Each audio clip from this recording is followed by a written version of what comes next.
네, 여러분 안녕하십니까. 10월 24일 화요일 아침 매일 성경 복사 함께 나누겠습니다. 오늘은 열왕기상 20장 22절에서 34절까지 말씀을 함께 보겠습니다. 그 선지자가 이스라엘 왕에게 나와 이르되 왕은 가서 힘을 기르고 왕께서 행할 일을 알고 준비하소서. 해가 바뀌면 아람 왕이 왕을 치러 오리이다 하니라. 아람 왕의 신하들이 왕께 아뢰되 그들의 신은 산의 신이므로 그들이 우리보다 강하였거니와 우리가 만일 평지에서 그들과 싸우면 반드시 그들보다 강할지니라.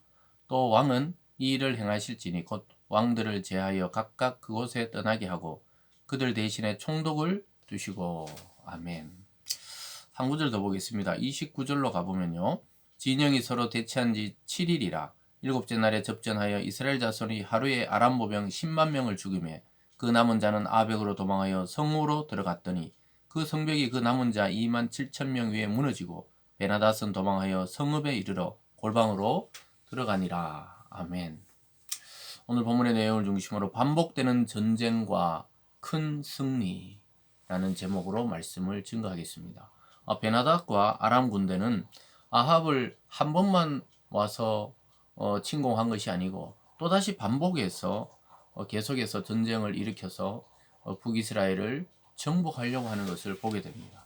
그런 상황 속에서도 하나님은 그 우상 숭배의 나라였던 북이스라엘도 하나님의 자녀들이기 때문에 선지자들을 통해 미리미리 힘을 기르게 합니다. 승리 이후에 자만하지 않도록 하고 또 군대를 훈련시키라고 이야기를 해주고 있습니다.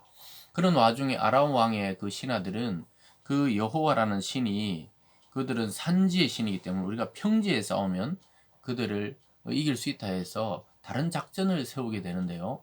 그런 상황 속에서 아람 군대와 이스라엘 군대가 다시 전쟁을 하게 됩니다. 그 상황 속에서 하나님은 아주 놀라운 기적의 승리를 이스라엘에게 주시는 것을 보게 돼요. 더 정비하고 더 훈련하고 더 견고하게 준비해서 왔던 아람 군대는 더 크게 패하고 도망가고 맙니다. 여러분, 이것이 바로 이 전쟁과 이 나라들의 주권이 하나님께 달려 있다는 것을 보여주고 있어요. 이 세상의 권세와 권력 또는 이 세상의 어떤 위치들 전부 자기가 노력해서 된 것 같지만 실제로는 하나님이 이 세상을 조율하시고 조종하신다는 사실을 보여주고 있고요. 그러면서도 북이스라엘이 지금이라도 참 여호와 하나님을 깨닫고 돌아오라는 사인이었습니다. 그때 이렇게 말합니다.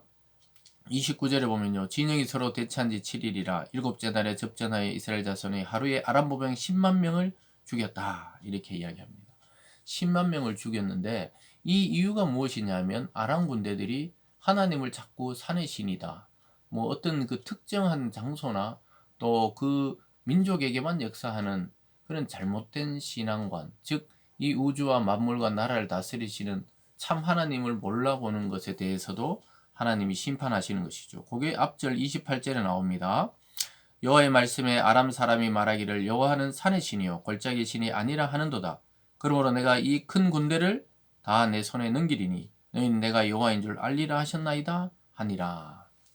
하나님만이 참 신이심을 보이시기 위한 또 하나의 이 전쟁에 승리한 이유가 여기 있는 것이죠.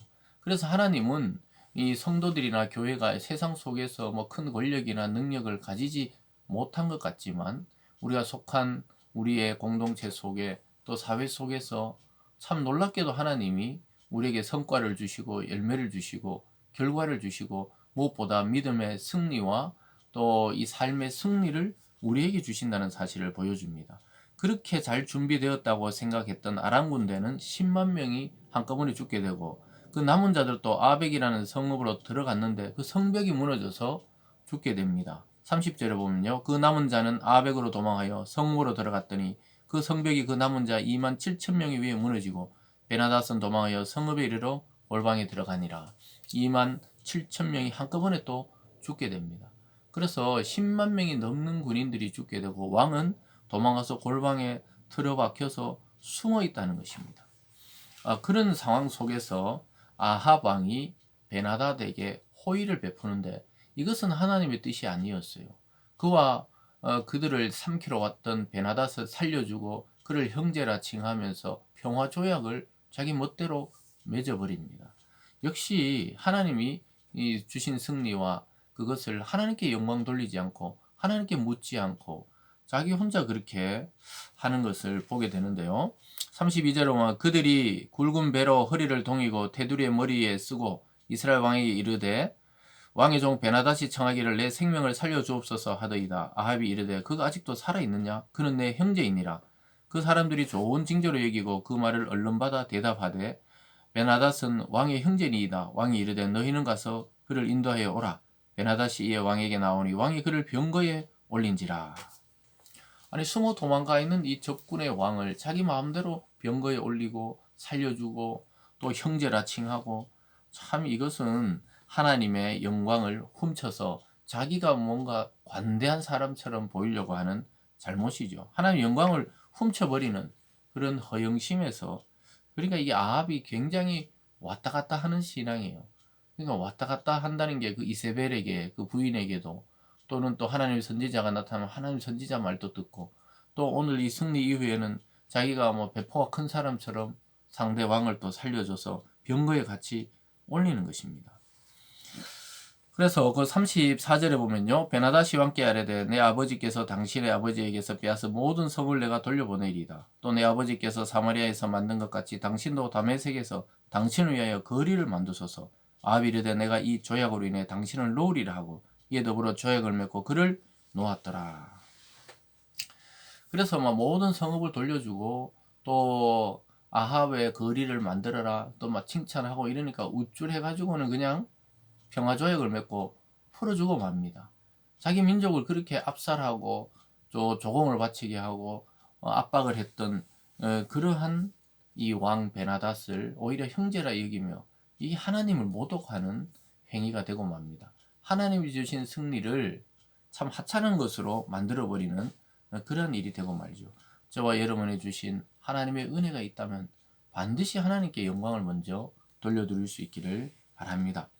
그래서 전쟁은 하나님께 속한 것임을 보여주시면서 말씀을 신뢰하는 자, 또 말씀을 순종하는 자에게는 반드시 영적 전투에 승리를 주시고, 또 우리가 준비해야 될 가장 중요한 것은 말씀을 듣고 말씀에 순종할 때 우리가 보이지 않는 영적 전쟁에서 승리하게 된다는 것을 보여주고 있습니다. 그리고 승리 이후에 하나님께 먼저 영광을 돌리는 지혜가 있기를 바랍니다.